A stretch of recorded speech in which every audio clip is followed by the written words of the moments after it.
Игрок футбольной команды Медиполь Башакшехир Гаэль Клиши выступил в поддержку уйгуров и других тюрков, раскритиковав политику геноцида, проводимую Коммунистической партией Китая в Восточном Туркестане. Клиши поделился изображением, на котором была запечатлена рука в виде китайского флага, закрывающий рот женщины, из глаз которой льются кровавые слезы. Ранее народ уйгурского региона поддержали Месут Озил и игрок Галатасарая Софиян Фигули.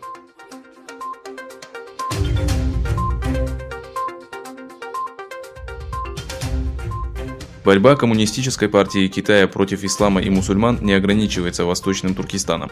Согласно отчету агентства Bitter Winter, на протяжении последних 5 лет в рамках политики по китаизации ислама китайское правительство пытается изменить убеждения китайских мусульман и искоренить символы ислама в мечетях внутренних провинций. Стало известно, что в сентябре прошлого года прокитайское исламское общество провинции Хэбэй организовало семинар под названием «Китаизация ислама». От имамов и религиозных деятелей, которые приняли участие в промывании мозгов, потребовали беспрекословного выполнения указаний Коммунистической партии Китая и воспитания прихожан согласно принципам коммунизма, а также агитации китайской культуры и социализма во время пятничных проповедей. Также стало известно, что китайская администрация демонтировала купол и серповидные мотивы мечети Нанури-Чао, Шимень и Наньмень в начале этого года, вместо которых установила лозунги, содержащие принципы социализма. По словам китайских чиновников, купол и исламские мотивы являются иностранными символами, проникшими в страну, которые необходимо уничтожить.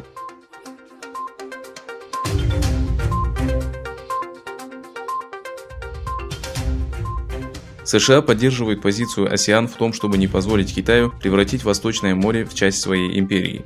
Об этом заявил 27 июня госсекретарь США Майк Помпео. В своем твиттере Помпео подтвердил, что США поддерживают единое мнение руководителей стран АСЕАН о необходимости урегулирования споров в Восточном море мирным путем на основе международного права, в том числе Конвенции ООН по морскому праву от 1982 года.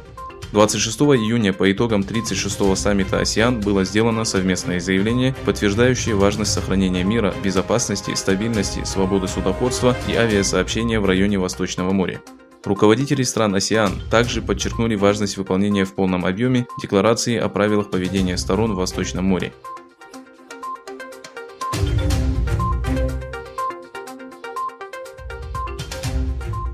Сотни жителей Гонконга провели молчаливый протест против принятия закона о национальной безопасности. Демонстранты прошли до площади Монконг в сопровождении полиции. «Я здесь, чтобы оспорить данный закон», — сказала 25-летняя участница демонстраций.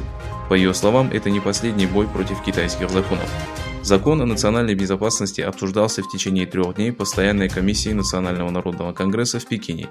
Ожидается, что закон будет принят в ближайшие дни.